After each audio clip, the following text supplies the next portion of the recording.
नमस्कार दोस्तों। एक बार कुंती पुत्र युधिष्ठिर ने श्री कृष्ण से पूछा कि हे भगवान, भाद्रपद कृष्ण एकादशी का क्या नाम है? इस व्रत को करने की क्या विधि है? कृपा करके आप मुझे इस व्रत की विधि, कथा और इसका महात्म्य सुनाइए। श्री कृष्ण ने कहा, हे धर्मराज, भाद्रपद कृष्ण पक्ष की एकादशी का नाम अजा एकादशी है। यह समस्त पापों का नाश करने वाली है। इस एकादशी के दिन भगवान श्री विष्णु जी का पूजन किया जाता है। जो मनुष्य इस दिन श्री हरि विष्णु जी की पूजा करता है, उसे वैकुंठ की प्राप्ति होती है। आइए अब शुरू करते हैं अजा एकादशी की कथा।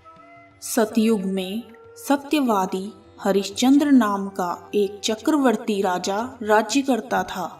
उसने ऋषि विश्वामित्र को दक्षिणा चुकाने के लिए अपना सारा राज्य व धन त्याग दिया। साथ ही अपनी पत्नी, पुत्र तथा स्वयं को बेच दिया।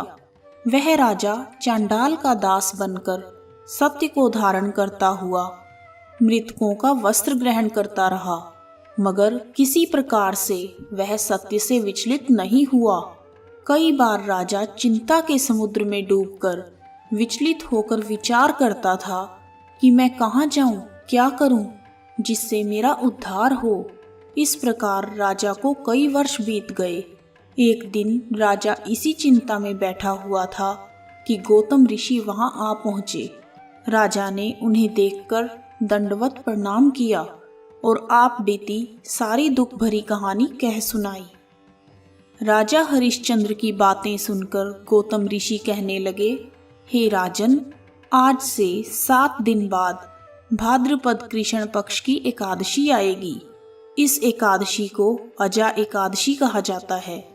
तुम्हें विधि पूर्वक उसका व्रत करना है। इस व्रत के पुण्य प्रभाव से तुम्हारे समस्त पाप नष्ट हो जाएंगे। इस प्रकार राजा से कहकर गौतम ऋषि उसी समय अंतर्ध्यान हो गए। राजा ने उनके कहे अनुसार एकादशी आने पर विधि पूर्वक व्रत व जागरण किया। इसी बीच राजा हरिश्चंद्र का पुत्र रोहित सांप के डसने से मृत्यु को प्राप्त हुआ। शव्या रानी द्वारा शमशान पर लाए जाने पर राजा हरिश्चंद्र ने शव्या से शमशान का कर मांगा, मगर असहाय शव्या के पास देने के लिए कुछ नहीं था। इसलिए उन्होंने अपनी चुनरी की कोर को चीरकर शमशान का कर चुकाया।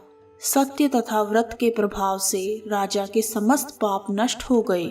भगवान श्री हरि विष्णु ने साक्षात प्रकट होकर राजा हरिश्चंद्र के सत्य की बहुत प्रशंसा की और स्वर्ग से बाजे बजने लगे और पुष्पों की वर्षा होने लगी।